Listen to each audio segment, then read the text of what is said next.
रमज़ान की तैयारी के लिए टोटके। समोसे रोल के लिए बहुत सारे लोग समोसे इकट्ठे ही बनाकर फ्रीज़र में रख देते हैं, लेकिन अक्सर औकात रोल और समोसे फ्रीज़र में कूलिंग कम होने की वजह से एक दूसरे से चिपक जाते हैं।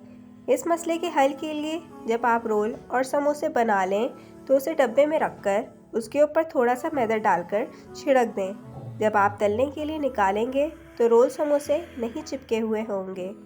पकोड़ों के लिए पकोड़ों को बनाते वक्त बेसन घोलते वक्त उसमें थोड़ा सा कच्चा लहसुन कुचलकर और एक चुटकी अजवाइन डाल दिया जाए तो जायका बहुत अच्छा हो जाता है और बादीपन और बदहज़मी नहीं होती।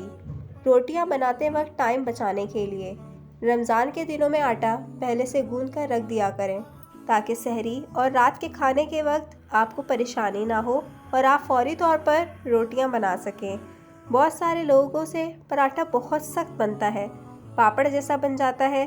सबसे अच्छा पराठा बनाने के लिए पराठे का आटा गूंथते वक्त उसमें 1 चम्मच तेल और 1 चुटकी नमक शामिल कर दें। आपका पराठा ज़बरदस्त बनेगा।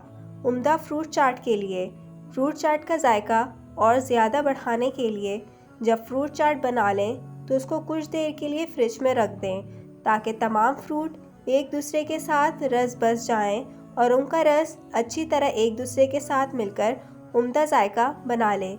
नींबू से ज़्यादा रस निकालने का तरीका रमज़ान में वक्त बचाने के लिए और काम को आसान बनाने के लिए पहले से नींबू का रस निकाल कर रख लें। नींबू का रस ज़्यादा निकालने के लिए उसे ओवन में हल्का सा गर्म करें और फिर गर्म पानी में कुछ देर रख दें। उसके बाद उसे निचोड़ने से नींबू का रस बहुत ज़्यादा निकलेगा।